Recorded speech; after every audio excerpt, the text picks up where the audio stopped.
Well, hello, everyone. Welcome to this week's episode of Certified Forgotten. We're still your podcast that talks about horror films with 10 or fewer reviews on Rotten Tomatoes.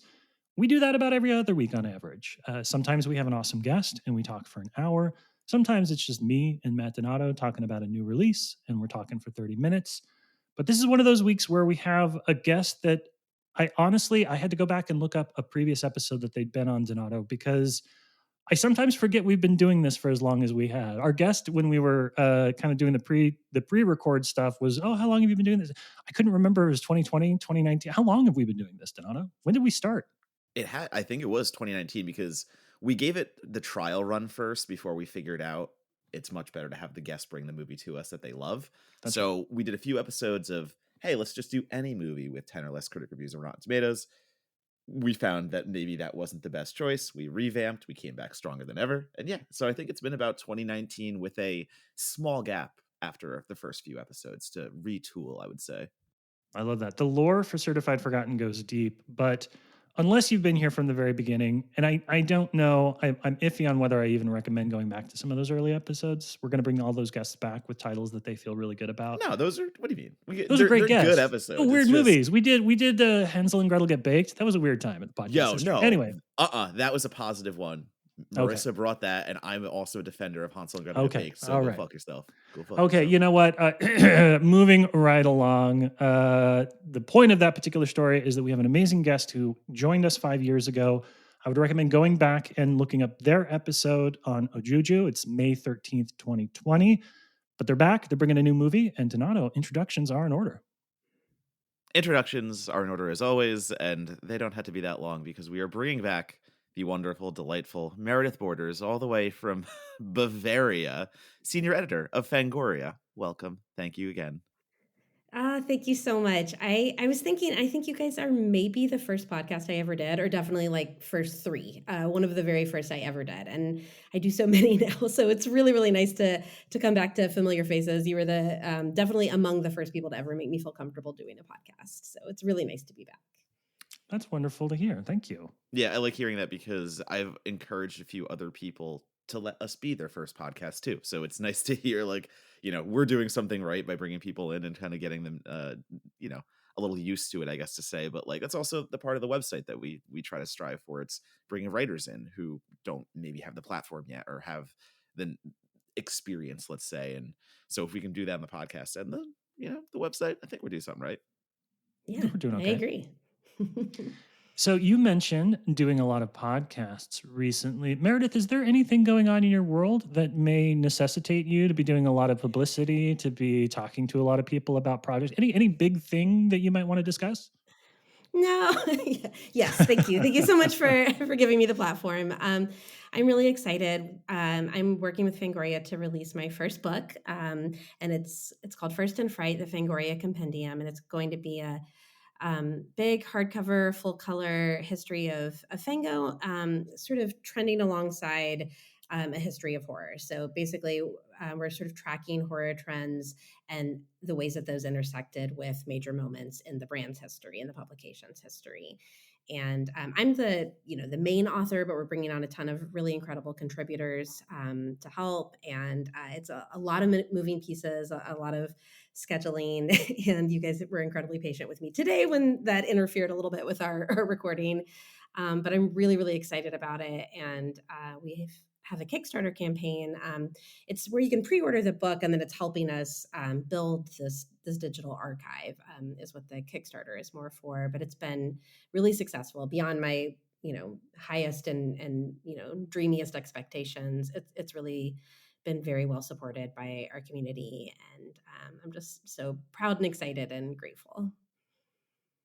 Now, I want to ask about how this project came to be. One of the things that the current team at Fangoria, that you do, that Phil does, that everybody does really well, is I think there's a real respect for the history of the brand. You've seen a lot of brands where a new team comes in and then basically, day zero is the first day they were there, and they don't really pay attention or harken back to what came before because brand new team, brand new creative vision, et cetera. Obviously, you guys have always done an amazing job of connecting to the entire history of Fangoria. So where did that idea to sort of document that history and to give people I guess, a reading guide to the history of Fangoria come from? Was that something that was always, did it start as maybe an insert in a magazine and then it kind of blew up to book form? Well, thank you. First of all, we relaunched the brand in 2018 after a few years that it wasn't being published, and Phil came on. Phil Nobel Jr. is editor in chief, and he and I have been there since the beginning of the relaunch, and we're both lifelong Fango fans. For Phil, that's longer than me because he's old, but we both love it. We love it so much. We've always loved it, and everyone else that has since come on is pretty much the same. And so, these are, it's almost entirely a company made up of people who grew up reading this magazine. So that helps. There's a lot of institutional knowledge, but there's also a lot of institutional love for the brand. And then we're partnering with a company called Diversion 3, who's been helping us run the Kickstarter. And they recently did a very similar Kickstarter for a similar book for the magazine Electronic Gaming Monthly. Hmm. And so they did that first, and it was really, really successful. And it's got a very robust fandom, much like Fango. And it's really hard to find those old issues, much like Fango. And so then Diversion 3 came to us and asked if we would like to partner and do something similar with our old, archive, and also just, tracking the history of the brand and bringing on contributors who have been there since the beginning. All of the, still living editors of Fangoria will be involved. Michael Gingold, Tony Timpone, Chris Alexander, Phil, and many people who've been contributing for years and years are participating and weighing in and helping shape what this thing's going to be. Because, although I have loved it all my life, there's still so much to it that I am constantly surprised by, especially diving into it, which has been a really fun research project for me because I kind of thought I knew almost everything there was to know about Fango, and there were so many things that still managed Yeah. to surprise me. Like we've got Scorsese byline in the early days. We have one of the things that I really love is reading the postal zones, the old postal zones. We've got like Frank Darabont writing in like letters to the editor as a fan, and I get really thrilled finding the stuff that it never would have occurred to me to look for until it was my job to do so. Yeah. And I know that the kind of the scope of the book that you've been working on too is as expanded as the Kickstarter has expanded. So, was there has there been a point at which you're like, oh, we kind of know what the finished version of the book is going to be. It's going to be these things in combination, and then it crossed the 100,000, and then the $200,000. How have you had to go and kind of rethink this a little bit as more and more fan support has come out? Well, so again, we were a little bit, it's nice that we didn't have to invent this wheel. So we were a little bit looking at how Electronic Gaming Monthly's campaign went. And so I wrote an editorial brief that was basically a 3-page outline of my intended pagination and how it would be broken up. And then I just Mm, had chunks in the back that were like, if we get to this stretch goal, then we'll be adding these pages for some of the backers are weighing in with we have sections that it's like, okay, we're adding 16 new pages, and it's going to be like you guys can vote on the best slashers ever, and there'll be a 16-page section for that. But there's also pages we have to add, get to add, because it is a privilege of the names of people who have reached a certain level of contributing, and their names will be involved. So the page count does keep shifting and it's a very like amazing problem to have because we keep getting more and more backers. And so yeah, it's a living document, this editorial brief. hmm I will, as much as I am just constantly overwhelmed and blown away by how well the Kickstarter's going, I'll be so relieved when it's over because then I'll be like, okay, now we can finalize this pagination. As an editor, that is something that keeps me like in flux, but it's fun. It's just every day something. I'm just like, okay, we're doing this now. All right, got it. I did not think we were going to Yeah. make that stretch goal, but we did. That's amazing. Yeah. That was just for show. Now I have to do it. Damn it. Yeah, exactly. I truly did not believe you guys were going to do this. Okay, all right, fine, cool. Well, I was gonna say, I mean, I know the answer to this most likely, but like, did you expect the Kickstarter to be that successful so quickly? Like, I mean, it just started rising and it just hasn't stopped, Like, what is that kind of feeling when you look and see the community jumping to support this so quickly? I've teared up so many times about it. To answer your first question, no, absolutely. Like our minimum, number that we had to meet meet in order for the campaign to be successful was 25 grand. That's what we knew that we needed to make the book and the most basic version of the digital archive.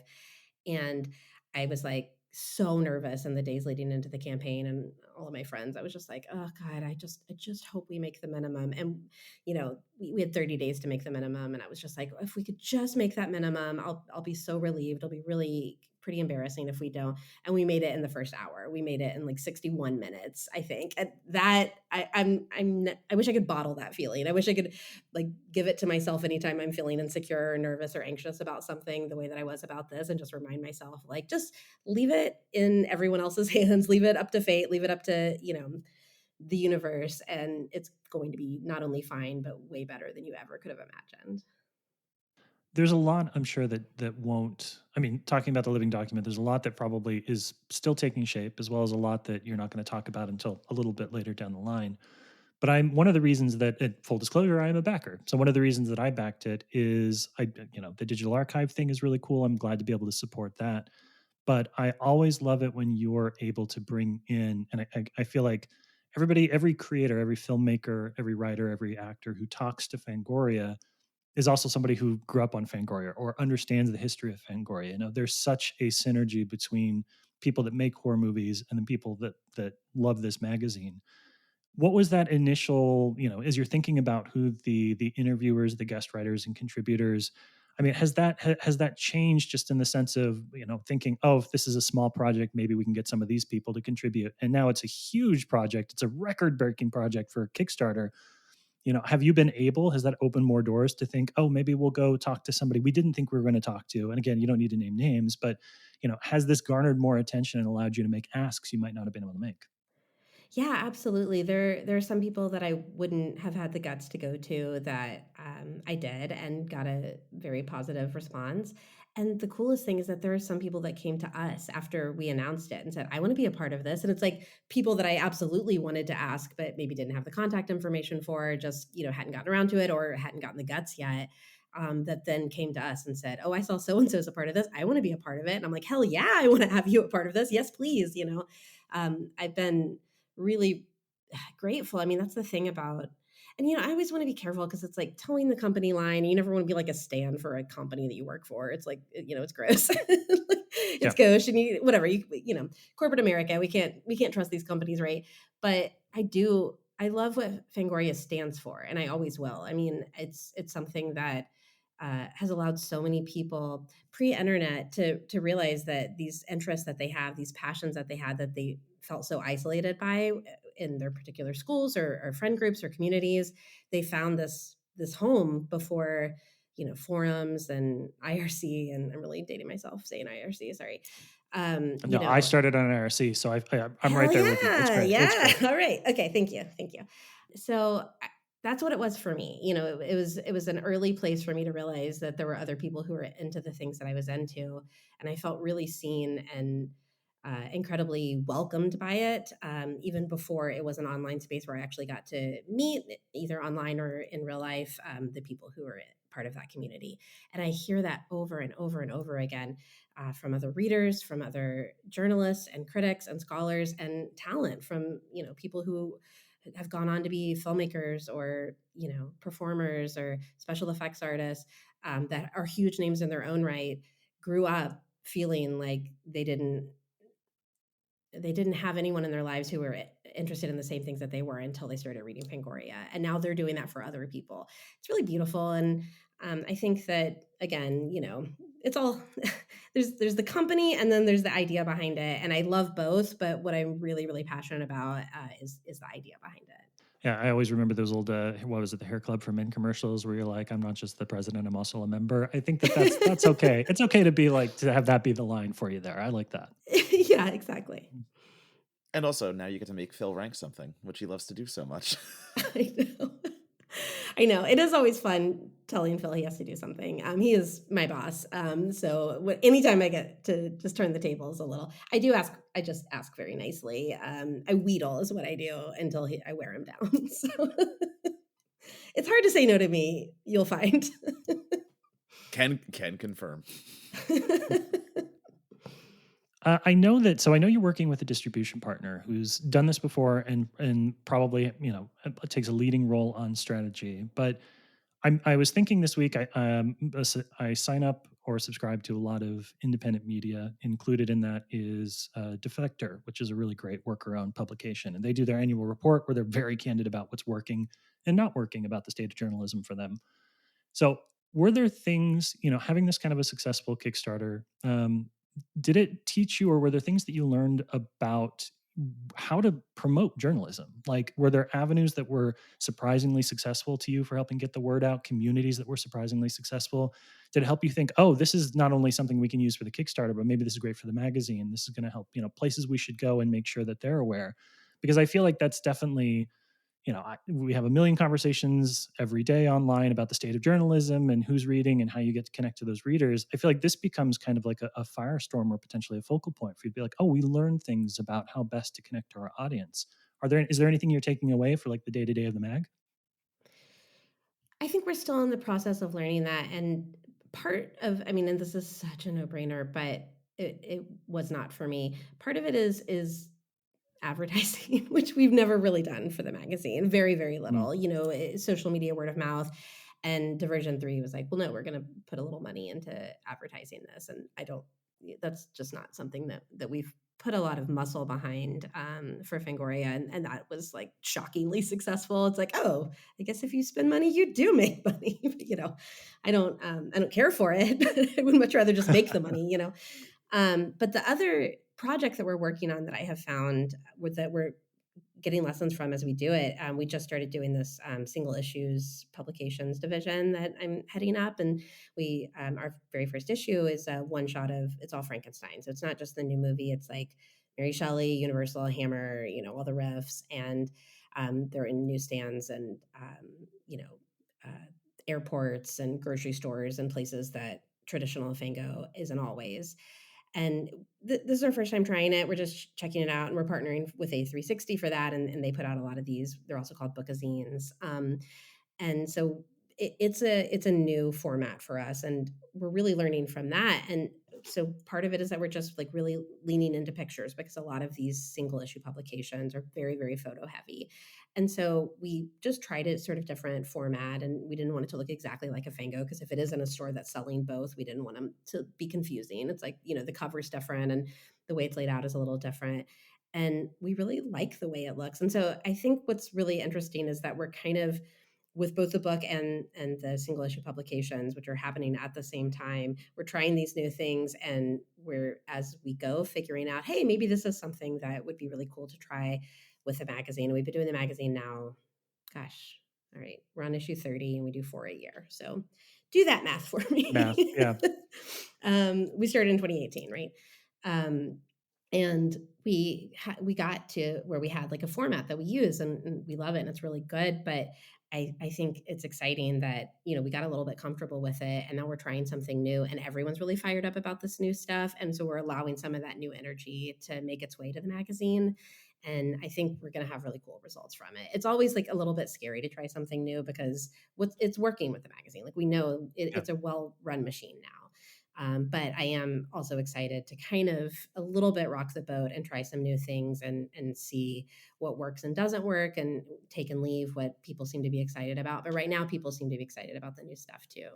And that's, I don't know, really cool. I'm really, really grateful that people are so supportive when we do something new, because a lot of times people are like, change, ugh, I hate it. Yeah. But I was just gonna say, I mean, like, that's a very smart thing that you are doing, just from a business sense as well, because evolution is what keeps brands around. Like, the brand doing the one thing we know and love is great. Don't get me wrong. Like, we're all Fangoria subscribers. That's what we're there for. But when you start giving, like you're saying, a new bookazine kind of thing, a new little additive here and there to kind of push the brand out further, and maybe make a little more money and put that money somewhere else. Like, the way that trickles down, like, it's really interesting that you guys are making sure you're not only doing the one thing right, but like, okay, how do we evolve Fangoria as well? Because that's how everything survives. And that's, like, as a subscriber, like, it's what we want to see too. It's great to see you guys just like putting things back and seeing the return come out of it. Thanks. And the bookazines I'm really proud of and excited about because I brought the idea of it to our bosses and I said, you know, I love them. I'm the kind of person that if there's a, you know, whatever, a Taylor Swift one shot publication at the grocery store cash wrap, I'm like, yeah, I'll buy that. Like I'm always going to buy that. I've always been that person. And then I listened to oh gosh, what was the podcast? It was maybe Radio Lab or it was one of those, you know, like informative, well researched, you know, podcasts Yeah. just talking about how they're kind of saving the magazine industry. And so I put together this, you know, this proposal and brought it to our bosses. And I was like, I think this is a really good idea because so many of the people who used to subscribe to Fangoria in the 70s and 80s still don't know we're back. Because if they're not on social media and they're not in bookstores, that's kind of the only way you could find out at this point. And many of them aren't, right? And so, but everyone goes to the grocery store. Most people go to, you know, an airport. And so a really important part of the single issue publications to me is just letting people know. Also, by the way, the magazine is back, and you know this is you can buy this issue, this one shot issue, and you're going to enjoy it. But also, you know, you can subscribe to the magazine. And did you even realize that Fangoria was back? And that was my hope that we would maybe bring some attention to traditional Fango subscriptions that way. And we have been hearing that from people. We've started to get some feedback that's like, oh my God, I had no idea you guys were back, which is, it's nice, right? Like, I just want everyone to, you know, at least have the information and then they can decide for themselves if they want to subscribe, but at least they'll know. I think like the horror genre is so unique in that way where we at all times know what is going on because we're so ingrained in it, and like we know the fandom is huge because we're around it. But then it's almost like we have blinders on sometimes, because then I'll go talk to somebody maybe without our view and without our space, and the knowledge of certain things is just not there. Like I talk about Shutter movies all the time as an example, and love Shutter movies, blah blah blah. And then I go talk to my friends who are just at home with their families and like they're horror fans. But I talk to them, I'm like, oh, like have you seen this Shutter title? And they're just like, what's Shutter? What are you talking about? And I and know. exactly, like Yeah. it's that thing of you have to get out of your own head sometimes, and especially like when you're thinking about business terms and stuff like that, it's so smart that you're doing cross promotion, and it's not cannibalizing what Fango the magazine is. It's bringing attention to it. Like that's it's thoughtful kind of like marketing in a way, while also you're giving writers more opportunities. Like you're down the board, like doing more things in that way too. So very very smart, very good. And yeah, like if I see one at an airport, it's kind of like yoink, exactly what, like it's something to read on the plane for a little bit. Exactly, read it on the plane, yeah. And also, like, my husband, like, he loves movies, he's very savvy, we met at a movie theater, that's, you know, how we got together. He's loves horror, he's married to me, so he's obviously somewhat in the loop, but he is an engineer who doesn't spend much time on social media, and all the time, I'll mention something that he's, like, truly never heard of before, and I'm like, "Oh, you know, in my bubble, this is all we're talking about, but I forgot you're not Yeah. in that bubble, so yeah, let me tell you what weapons is." And he's like, "Oh, okay, yeah, sure, sounds good. Let's watch it." You know? Yeah, it's we've talked about this on the podcast before. I think people that do this have had to slowly become comfortable with the notion of being people that tag writers that they like or creators that they like constantly and talk about, like, I spend a lot of my time hyping up a handful of like comic book writers, novelists, filmmakers that I like, tagging them, sharing their stuff, and I feel gross every time I do it. I still have that like Twitter 1.0 mindset where I'm tagging to increase my visibility, not tagging to increase theirs. And so I think there is that thing though, is like if I share something that I've shared 100 times before, as dumb as it seems, there's one person in my audience that's the first time they'll ever have seen that and be like, oh, I didn't know that was a thing. I'm going to go seek that out. And that's a sale that author creator might have just because somebody that followed me happened to see the one time that I was doing it. So I do think that there's a lot of truth in the notion that you have to assume that nobody's paying attention, and then you have to make sure that you're on the places where people are. And if that means that if somebody walks by a Hudson bookseller in the airport 100 times, and the 101st time they see the Frankenstein issue, and then they become a Fangoria subscriber, that was well worth the time and attention that you guys put into it. Totally. Oh, man, exactly. That you said it so well. And I also to your first point, I've never once talked to a creator that I, you know, tagged or touted online that didn't thank me for it. I mean, and now that we're all creators, we know the flip side of it, that we do Mhm. appreciate it. And because I'm the same way, Matt, I cringe every time I do it. I'm like nervous. I'm like, I don't want to bother them. I don't want them to think that I'm like trying to get them to reply to me. But Yeah. anytime I have ever done it, I've always gotten like a thank you so much. This was amazing. And so I think as creators, we do always want that feedback, and we just are grateful anytime anyone helps spread the word, even if on the flip side you feel like you're being a squeaky wheel. It's like, yeah, be a squeaky wheel. Squeak that Yeah. wheel. It was funny because like last night we celebrated Paranormal's birthday, so it's like angels that we all know is here, Haley, all the, like Dorina, down the list. Everyone that you want to hang out with was like in my apartment last night, and like social media kind of came up for a little bit just in conversation, and just the notion that I think we overthink things, and I do 100%. I overthink social media in the dumbest way, and it's like I have to craft this perfect tweet or whatever it is, TikTok. Like I have to be thoughtful, insightful. And then like you go on TikTok, for example, and you scroll and it's like the ones that get the most attention are just someone like dancing in front of a green screen being like, look at these 5 movies. And like the comments are all just like full of, oh my God, I never heard of this movie. Great. Like going to seek it. And it's like, yeah, like why are we overthinking this stuff sometimes? Like sometimes the answer is just as easy as like, just post the thing that you like, just do the thing and people will know about it. So like, Celebrate. Yeah, yes, just exactly, celebrate stuff. just celebrate it. Yeah.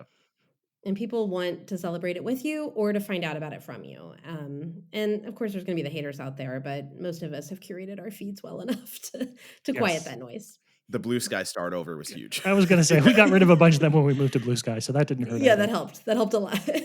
Like I went into Twitter recently and I just looked at my feed and I'm just like, why did I let so many shitheels just stand around, and like why were they in my feed? What was I doing? Like Blue Sky was a complete start over where I'm like, oh no, yeah, we're muting and blocking now pretty liberally.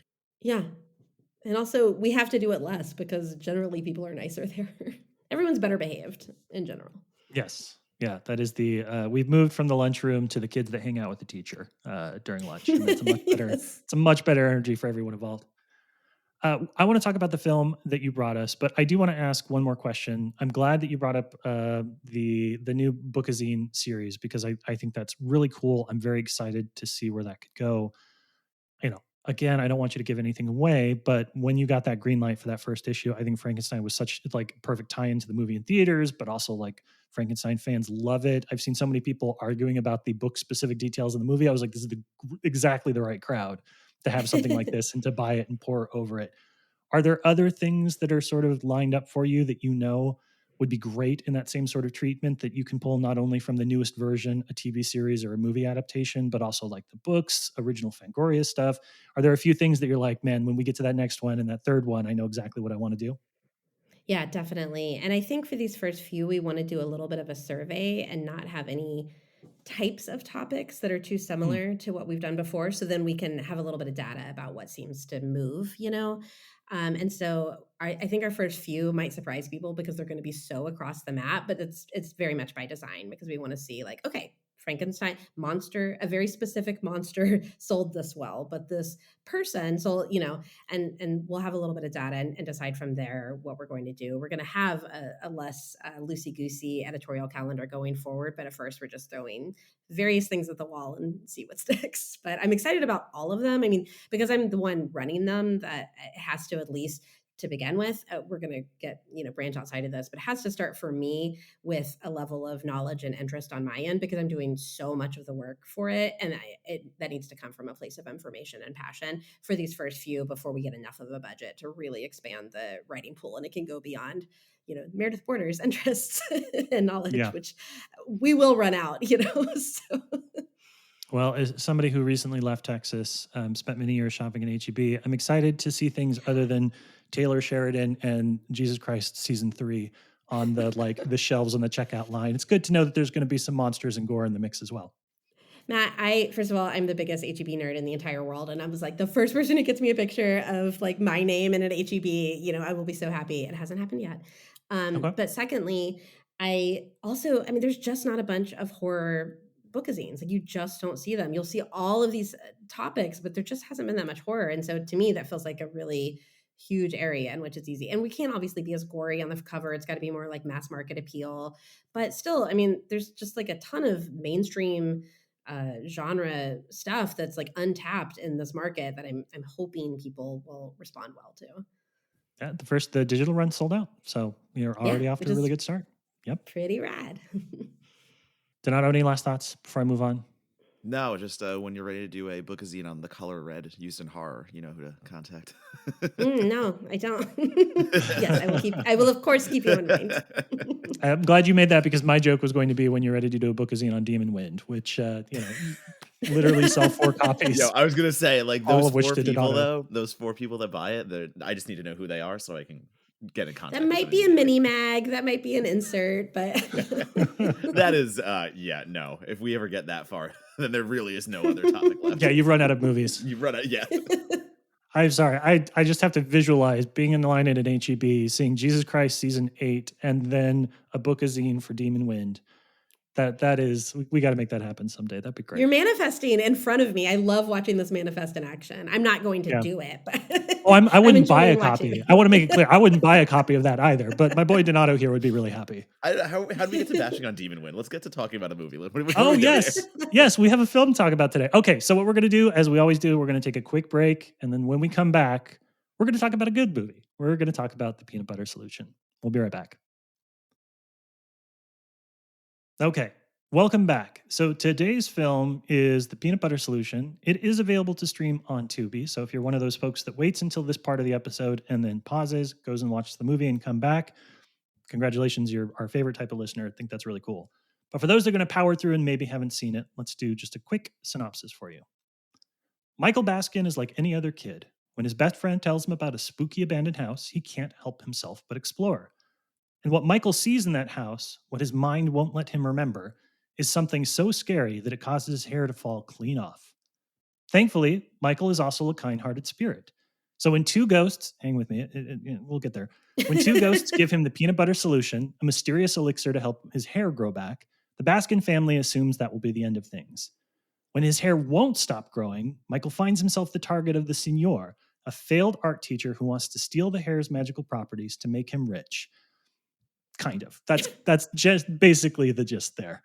So this is a film that came out in 1985. It has a Severin release. It has been featured on How Did This Get Made, which makes this, I think, a pretty high-profile release by our 10 or fewer review standards. I'm really curious, Meredith, when did you see this for the first time, and what made you want to bring this on the show? And it only has 2 reviews on Rotten Tomatoes because I felt the same way because it's such a cult classic now that I was like, it popped in my head that I would love to do this with you guys. And then I looked it up before I even messaged Matt because I was like, surely. And yeah, only 2 reviews. But Yeah. okay, I have a really interesting story with the peanut butter solution. It's a very like pre-internet, post-internet crucible moment for me. So I watched it all the time in 3rd grade. I lived in a little house like outside of Lufkin, kind of in the country, and we had a little country store that had a video shelf, right? And so I would rent it like every week from the video shelf. My mom hated this movie, by the way. She was like, please rent anything other than the peanut butter solution. I was completely obsessed with it. There are beats that happen when I just rewatch it that I'm like, yes, I remember like the music. I remember exactly everything. It was like that very developmental time in my brain where it just stuck, right? It's like in those neural pathways. Well, then my parents got a divorce. We moved from this house and thereby moved from this video store. And I had no way of tracking down this movie because the internet didn't exist yet. And I would ask people about it all the time. Have you seen this movie? And everyone's like, no, you made this movie up. This movie does not exist. You dreamt it. Because I would describe it. And the way I was describing it makes even less sense than the synopsis that Matt just gave. Although correct, that is, It sounds so crazy when you really get into the details of the film. No one believed me. I finally started to doubt myself. I was gaslit out of believing this movie existed until when I was in, I don't know, early high school. And my friend Matt Haney told me, have you ever heard of this thing called the Internet Movie Database? And I was like, I know the very first thing I'm looking up. So literally the first thing I ever searched on imdb.com was peanut butter solution. I was like, I knew it existed. So excited. And then years later, the internet taught me that my experience is really common. So this was like a seemingly false memory for many, many people until the internet proved it. There are so many people who have an identical story to mine where they saw it as a kid and then they try to tell people about it and no one believed them. And then eventually they were able to prove that it exists. And now it's got this, Severin and How Did This Get Made, this high profile. But for so long, I could not even convince people that it existed. I programmed it for the Houston Alamo Draft House maybe 15 years ago, and that was when it had like the very first time that you could see it anywhere. That there was a print going Mhm. around, and my friend Rob Sacedo tracked it down for me. And I had a couple of people in the audience also who came up to me afterwards. I was like, "Yes, this exact same thing happened to me." So it's a very what's the phrase, the internet thing where you think something your memory is completely wrong, like Berenstain Yeah. Bears. It The was a very Shaquille O'Neal Berenstain. movie thing. Yeah. Yeah, exactly. It was a moment like that for not just me, but so many people, which I find really fascinating. I want to ask one thing as we start this for anchoring the conversation. For those that haven't seen it and are hearing the synopsis, it may sound like, because we talk about horror, it may sound like a weird choice or not a fitting choice for Certified Forgotten. I think that this is a horror movie for kids. I think it's a great example of like a PG kid focused horror film. So Meredith, can you make the case to folks that are like, well, I mean, do I want to? Is it really a scary movie? Is it something I want to show to my kids? Can you explain why this is a scary movie? Because I think it is, and I think that there's a really good argument for it. Yeah, absolutely. I mean, this was a gateway horror is a little bit of a wheelhouse for me. I love it because I wasn't allowed to watch horror growing up. I had to get it where I could. I would watch it at my friend's house, or it would be like Watcher in the Woods, Something Wicked This Way Comes. These really strange and then often Canadian Mm. children's movies because they, the line in Scott Pilgrim, Your Tragically Canadian Sensibilities. There is a tragically Canadian sensibility about, for instance, the peanut butter solution that is just by itself unnerving. Like the entire thing kind of makes you feel, because it's just, and there's also some dubbing happening because there was they were, French Canadian, and the dubbing makes everything feel a little bit strange and off. Just taking aside the plot and everything else, it just feels a little bit like you're not on solid ground when you're watching this film. It feels a little bit unsettling. And then also, and I don't want to steal your line, Matt, so I'll let you use it, but it has a very specific kind of horror genre to it where really terrible things happen to this kid's body. Yeah. So We'll say many. it's body horror for kids, and then you can run with that. Yeah, it is body horror for kids. Really, truly traumatic things happen to poor Michael. He the ghost, the reason that this weird synopsis says, "Oh, thank goodness he's got a good heart." He gave money to I would like to say an unhoused gentleman, but they just keep calling him the wino in the movie. So he gave money to a wino who was asking for it outside a bank. And then the wino died and came back as a ghost, and with his like spooky ghost wife, and blessed him with the recipe for the solution to grow his hair back. And then it is so upsetting the way that it keeps growing. He's in class and it's like moving. He's trying to eat soup and it keeps like blocking his mouth. So upsetting. Um, I think we could. I don't know how to get this out of the way because it is really by far the most disturbing part. But his friend decides to use it. Yeah. His friend Connie, who is MVP of the movie, coolest kid in Yes. the movie, Better dresser than decides I to. will ever be.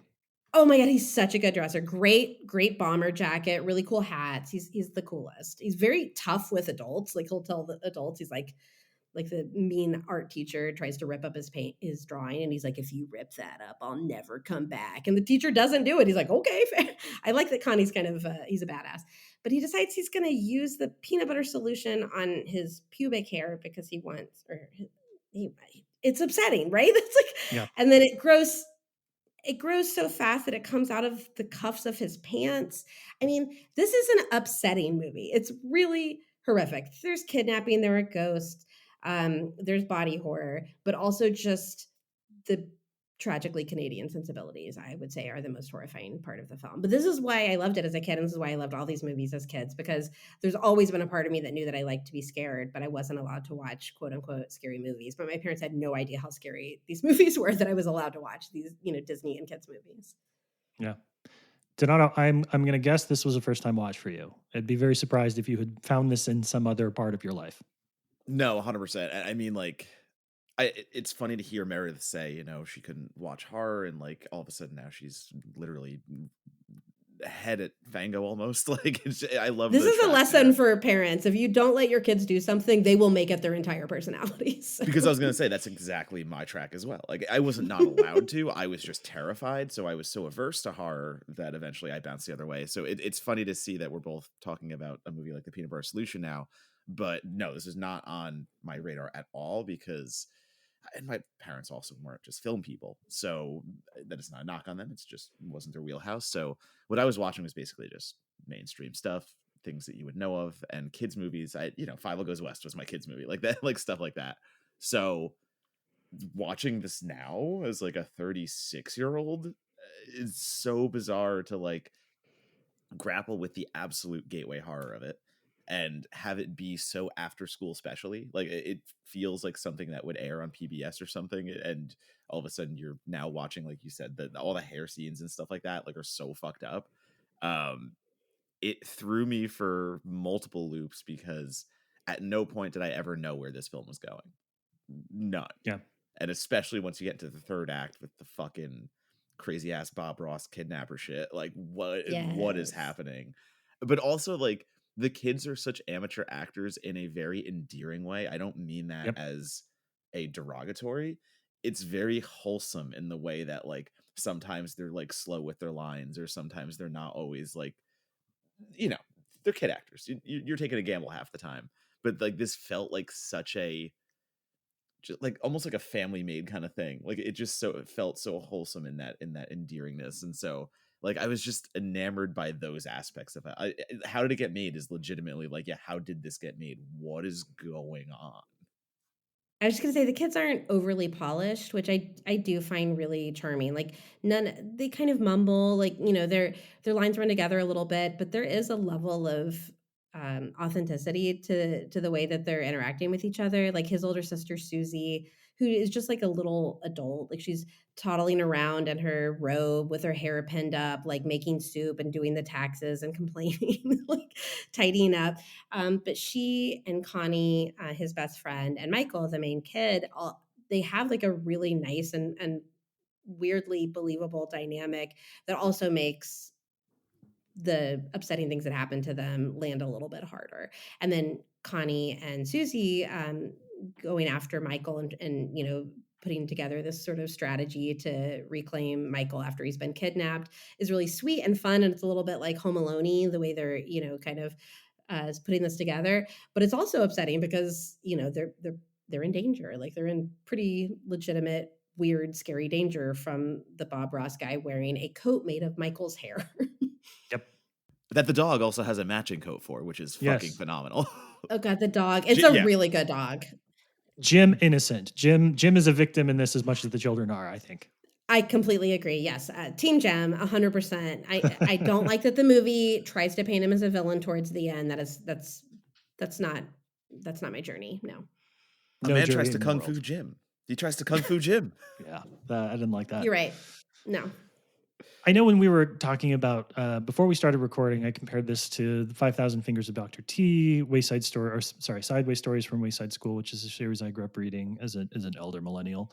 I want to contrast this a little bit for those that listen to the podcast. A few episodes ago, we had Micheline Pitt Norman and R.H. Norman on, and they talked about The Pit. And The Pit is a very weird psychosexual child movie, but it's not really about that. If go listen to that episode, it's a good episode. An important distinction that I want to make is this film, Peanut Butter Solution, began life as a bedtime story that the director had told his kid. It was a collection of stories that he would just make up, and he found himself having to tell this one again and again. And so he finally wrote down, according to the producer who did an interview with Slash Film a few years ago, a 15-page treatment, and then that turned into the movie that it was. This is a children's story. Like I don't think this is one of those weird 80s movies that they made and you're like, oh, they couldn't have gotten away with that. There's elements of that, but it's not something that exists in a weird unsupervised era of filmmaking. My nephews are really into the book series No David, which is a fever dream of shit where it's just like this kid getting up to terrible things and the parents like yelling No David at him again and again. And it has, if you have occasion to read children's stories to nephews, nieces, or if your own kids, if that's something that you do for some reason, there is definitely like a children's story logic to it. Like the scenes flow into each other, the things escalate, but it's not uncomfortable. It's not mean spirited outside of like, some of the stuff that happens. It's very much a kid's movie and it reaches at adult themes, but it stays a kid's movie the entire time. And that's an important distinction from something like The Pit, which is a weirdly adult movie that sometimes confuses itself into thinking it's about a child's journey. That's one of the things I really liked about this, Meredith, is how much it is rooted in being it feels like a story for kids first and foremost, and it isn't anything adult oriented anywhere along the way. And the kids drive all of the action. Like, unlike so many movies that are supposedly for kids, where the kids are just reacting to the things that the adults in their lives do, everything in this movie starts with actions initiated by children. And then, an adult reacts to that and the kid reacts to that. But like everything starts with the kids. They have all the agency. They're making all of the decisions. They're moving the plot along and they're the main characters. And that should be the case in kids' movies, but so often it isn't. They're, Right. they're there to be cute while the adults are the ones who are actually, driving the plot. And I do think that there are some themes in this movie that I don't know, it's funny because it's like, what exactly is the lesson of this movie? I was asking myself as I was watching it. Mm, And, because kids' stories generally have, they have morals, they have lessons. And there's a little bit like face your fear here. There's a little bit like a pro creativity yeah. vibe. Don't There's a be little afraid of your bit, imagination. Yeah. yeah, yeah. And accept your appearance, whatever, puberty, like whatever weird stuff happens to your body during puberty, just like roll with it. Don't try and address it and make it worse, which I think is like legitimately good advice for children. Hmm. But in general, it's not heavy handed with anything. It's just kind of a romp. Yeah. Well, I was gonna say it's the ultimate kind of example to me of a gateway horror film because I do like to talk about gateway horror too. It's how I got into the genre because I was so afraid of so many more mature horror takes at the age when I started like getting into it. Like, I'd watch a Nightmare and that or Nightmare on Elm Street and that was too much. So I stopped watching horror for a while and it took me to build my courage up to go back to it. But something like the Peanut Butter Solution, you don't know you're watching a horror film if you are a kid. Like you are watching a movie that you are able to connect with for the very reason you're talking about, Meredith. The idea that like it is so focused on the children and their daily actions, and there's a just huge immaturity to the film because it is meant for that age. Like it's meant for that kind of more wonderful childlike enthusiasm. And while that again, like as an adult watching it, you're kind of like maybe laughing at certain things and you're not taking it at that level.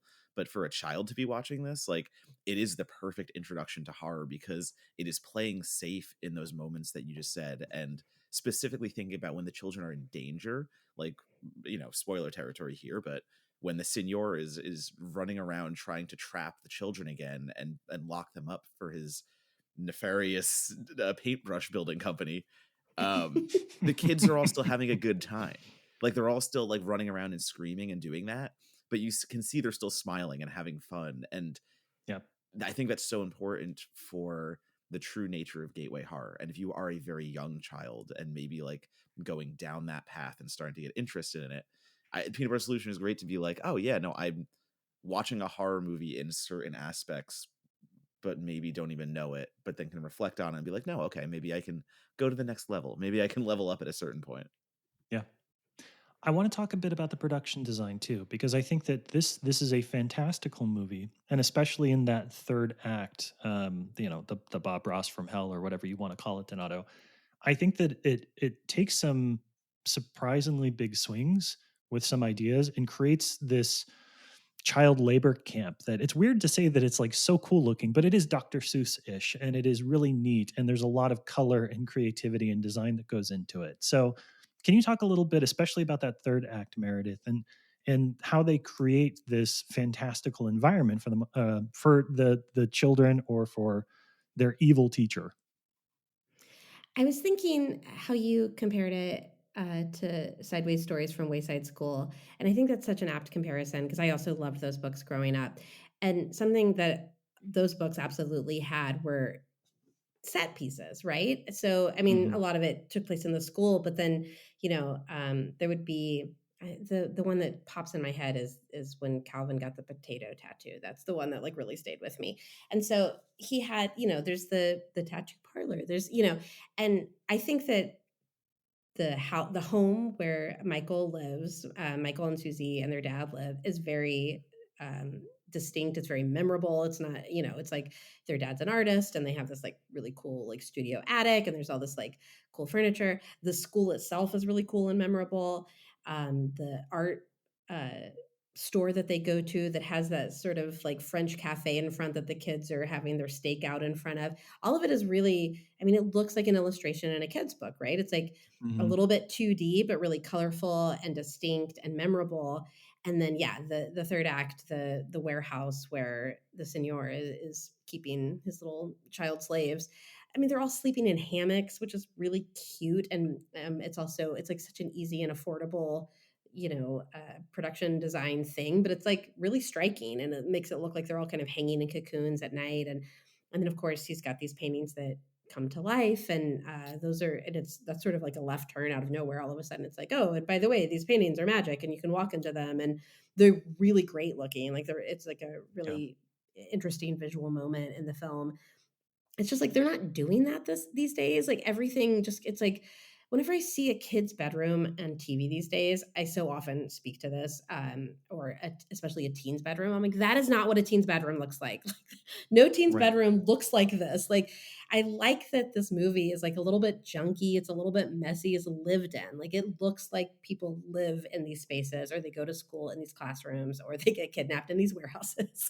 They look real. They look lived in instead of the kind of like weird, clinical, tidy, like, you know, Sears catalog production design that we so often get, at least in TV. Like, film's a little bit better, but I see that so often when I watch a lot of like teen television, and I'm just like, no teen's bedroom looks like this. It is so much Yeah. messier. Nothing matches, you know. And I think that the perfect example of that in the film is when Connie gets the invisible tripwire detector, and it's just a Yes. piece of fabric on a string that when you run it across the floor, it trips on the wires but doesn't trip the wire. And it's such a simple idea. It's like again something that doesn't take any money for them to make, looks really cool on camera, and perfectly encapsulates sort of the childlike imagination of I've taken something mundane and ordinary and created a mythology about it. Like it's an invisible tripwire detector. And that to me was one of the standout moments in the film because I was like, oh, you understand a kid's mind. Like you understand the idea of imagination and how this, you know, the translation of a kid's world should look on screen. That's a great example of it. Or when Connie and Susie are trying to track down Michael, and Connie gets in the truck and Susie's falling behind. So he's got the little funnel that's leaving a trail of sugar out of a crack in the back of the truck, and Susie's following Yeah. the sugar trail on her bike. That's the sort of Home Alone element. And it I think it speaks to the fact that this did start out as a bedtime story to his kid. And I feel like it wasn't one that he was just telling his kid, as bedtime stories so often aren't. If you're really good at it and you're doing it correctly, you're also letting your kid tell the bedtime story back to you a little bit. And it's a give and take, and you're helping your child or niece or nephew build their imagination in that way and their creativity in that way. And this feels like there were some ideas in here that absolutely had to have come from what's his name, Michael Rubo's child, who he told the story to, because there's just some things that, as you said, can't had to have come from a child's imagination. They're just too pure, they're too silly, and they don't feel put upon at all. They feel like as soon as Yeah. you see the sock move over the invisible wire, you're like, yeah, that is how a kid would do that. Yep. Or the sugar, like you said, like the sugar through the pipe as they're, Connie's in the back just making a trail so that the sister can follow. And it's like that car is driving for a while, and that is a very small bag of sugar. I mean, we all know how much sugar is in that bag.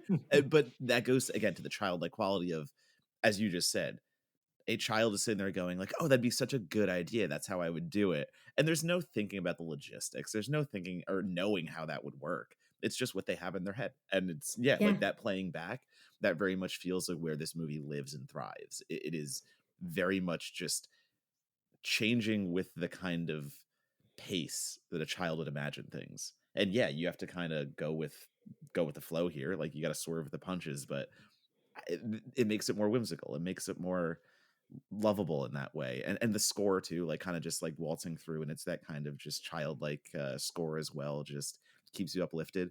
And I'm listening to like the original songs, and I'm going like, wow, this voice sounds really familiar. And then I go look it up, Yes. and it's fucking Celine Dion as a The 17-year-old. first English language songs she ever sang were for the Peanut Butter Solution.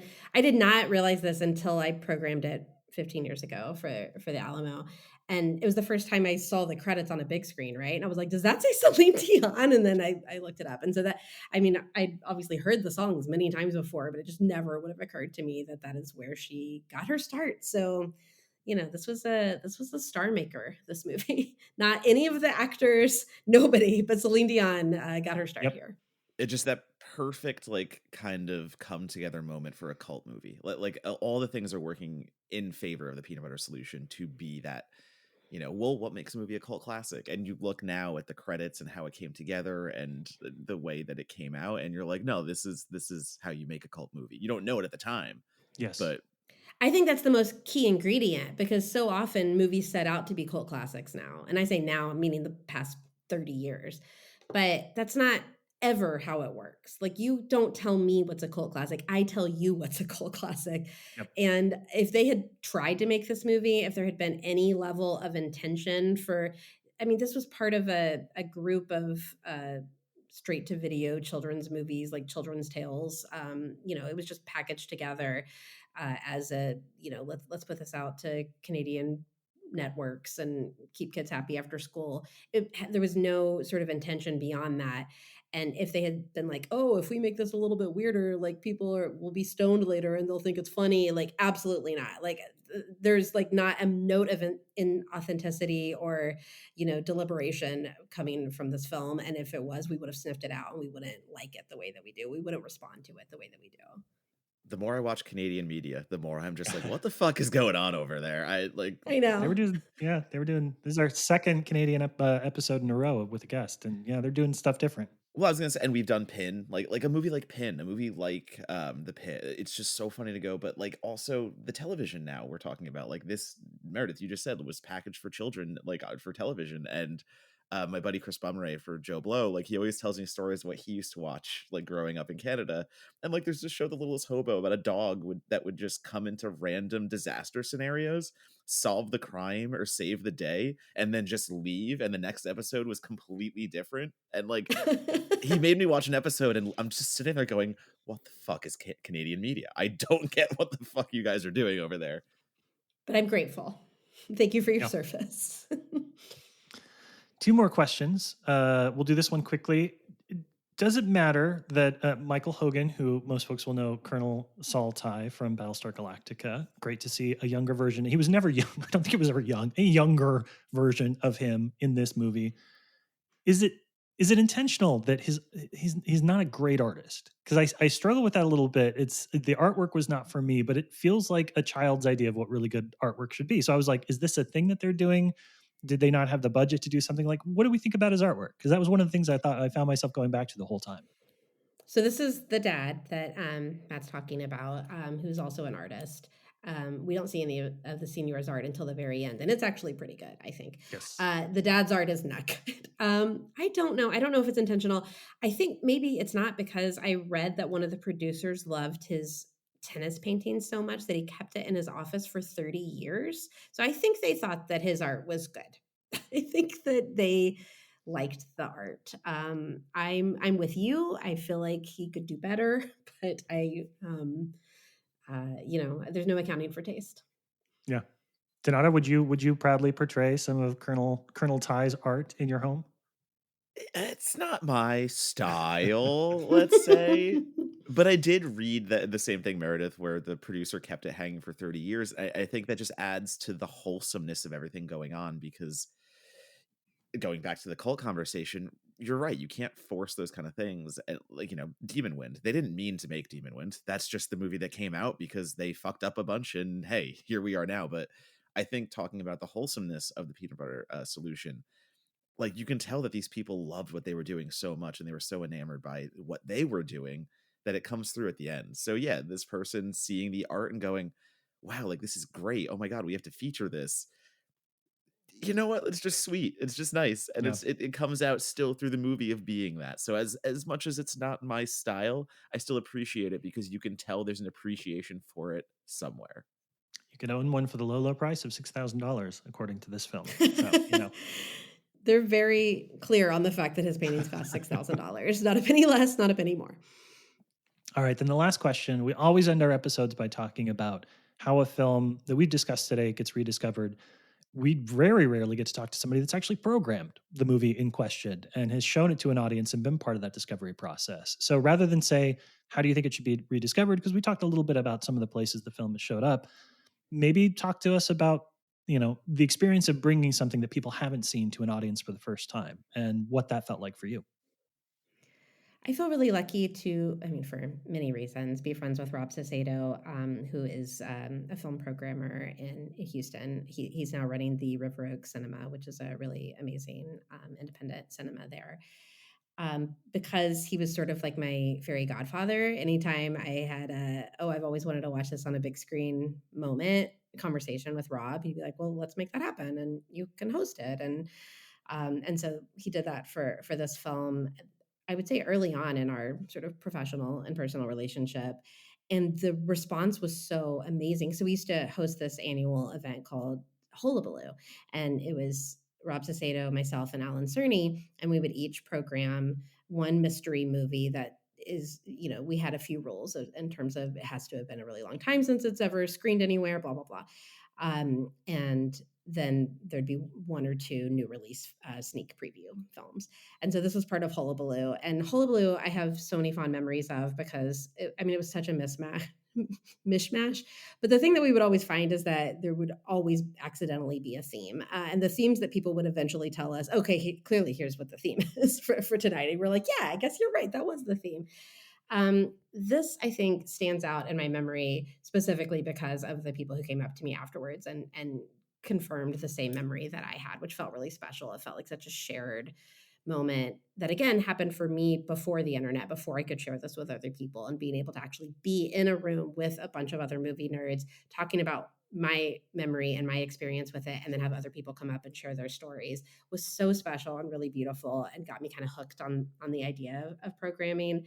I just, I don't have enough stories like this. I mean, this story is so specific and special to me that I have trouble thinking of any other film I could ever program that I would have the same relationship to. Because like Lair of the White Worm was a really important one for me that Rob let me program and host, and that was really special. But this is the one that is like, this is such an enormous part of my childhood, and it's part of who I became. I'm now, an editor at Fangoria, in part because of the weird obsession I had with this movie as a kid, and being able to share that with people as an adult has been, just right now, I'm loving it so much. It's really special. Yeah. Donato, are you going to evangelize this one? Yeah, if I can, absolutely. Honestly, Meredith talking about program and stuff like that, it brought me back to Brooklyn when I used to program at a place, and we used to do movie nights. And it's so funny because our horror programming I did with Eric Wilkuski, also Joe Blow, and we would do the main titles. We would show people Reanimator, stuff like that, packed theaters, easy stuff. And one night, Low-hanging fruit, we call it in the programming business. exactly right. We need to get people in. We need to make the ticket sales. But then one night, I was talking to the guy who owned Syndicated Brooklyn, and I'm like, yeah, I do drinking games for movies sometimes for fun. He's like, oh, do you want to try one? And the best reception I've ever had to showing people a movie I love is The Boy Next Door, the Jennifer Lopez fucking. I love that trash movie. I think it's I forgot your amazing. love of that movie. And I showed it to a room full of people with a drinking game, and I'm hoping it wasn't just the alcohol, but the most reception I've ever felt of that feeling of people walking out being like, wait, that movie was actually low-key kind of good. And I was like, yeah, no, I know. Now you're seeing it. So if I can do that for a movie like The Peanut Butter Solution in the future, I would fucking love that. But I think it has that fan base already, though, obviously. It has those super fans that would turn out. So, it's not something, it's on Severin. It's got the release, and we don't have to go to Henderson and be like, hey, do it for TerraVision or something like that. Yeah. Yeah. Yeah, I think that it's good that this film is talked about. I'm delighted to have watched it. I will be a stickler for this being a good kids movie, though. We talk a lot about a lot of trash as horror fans, a lot of trash complimentary, where it's bad things that were made for the wrong audience and landed weird, and then kind of found the freaks along the way. This is just I think a very gentle movie in its own way. And so I hope people don't treat this like it's, oh, you got to see this movie, it's so fucked up. No, this is actually it is a really good children's bedtime story that does some things because of when it was made it probably couldn't get away with today. But I will encourage folks to appreciate it within that context and not think that it's, some oddity Not that there's anything wrong with that, but that's not what this film is. So there you go. It's available for streaming. I rented it because I wanted to, I didn't want commercial breaks. I was a stickler. I was like, I want to go through the whole thing. But it is available on Tubi as well if you would like to stream it for free. And that is our episode. Meredith, thank you so much for joining us. It's been 5 years. Hopefully, it will not be another 5 until we have you back. But with a million things on your plate right now, you have 1,000 updates that you're going to share over the next couple of months, I'm sure, about a bunch of different projects. How do folks stay connected with you? Where do they go to find out what's going on with the compendium, sneak peeks at what the next book zine might be, those kind of things? Like, where's the best place to stay connected with you online? Guys, thank you so much. This has been the coolest and the most fun. You can find me on Instagram or Blue Sky at Mayor Borders, and I'm pretty good about updating. Also, please follow at Fangoria. They're much better about updating. And if you want to subscribe, fangoria.com/subscribe. You won't be sorry. I will second that. I will also say that the newsletter is really good too. I know that's not purely within your purview, but I've subscribed to a lot of newsletters over the year, and I feel like if you want to give a trial run for free, the terabytes, am I remembering that correctly? Is very, very good. Terror Telebyte. And Terabyte, thank you. Phil, yeah, Phil has a really beautiful, wonderful, really insightful column that he does every Friday with the newsletter. And yeah, they will absolutely, if you subscribe to the short, easy, painless newsletter, you can follow all of the updates that the magazine's up to. Fantastic. Try it for free and then pay money. You know you want to. Donato, where do folks stay connected with you online? You can, as always, stay connected with me at Donatobomb, DONATOBOMB, and that's mostly Blue Sky, that's mostly Instagram, and Letterboxd. And yeah, what's coming up? Just a whole lot of me tweeting about all my awards movies that I'm watching now. So if you want to hear my thoughts on how things are shaping up before I have to vote for Critics' Choice, that's what you're going to get in the future. I love it. You can follow me just on Blue Sky. It's Monagle at bsky.social or app or whatever it is. I'll never remember that. I don't want to. You should absolutely sign up for our newsletter at Certified Forgotten. Go to certifiedforgotten.com/newsletter. We send issues out every Monday and then the podcast wrap on Friday. We've got some really cool stuff happening at the website. We have a mutual friend of the group, James Shapiro, who's working on a piece for us that we're really excited to publish. We have lured a longtime friend of Donato's and I out of retirement in order to write a piece that I think will run in early December. And I know that right now, as of this, if you're listening to this the day after Thanksgiving, the Kickstarter will have officially ended. I don't know what the final number will be, but somebody, we just talked about it. Somebody's going to listen to this episode and be like, what do you mean there was a Kickstarter for a Fangoria compendium? Like, how do I get on that even though it's closed? For the last word, Meredith, are there any plans to make some pieces of this available after the fact? Are there places that maybe folks who hear about it today and are like, I wanted to participate, can go do like a late backing or something like that?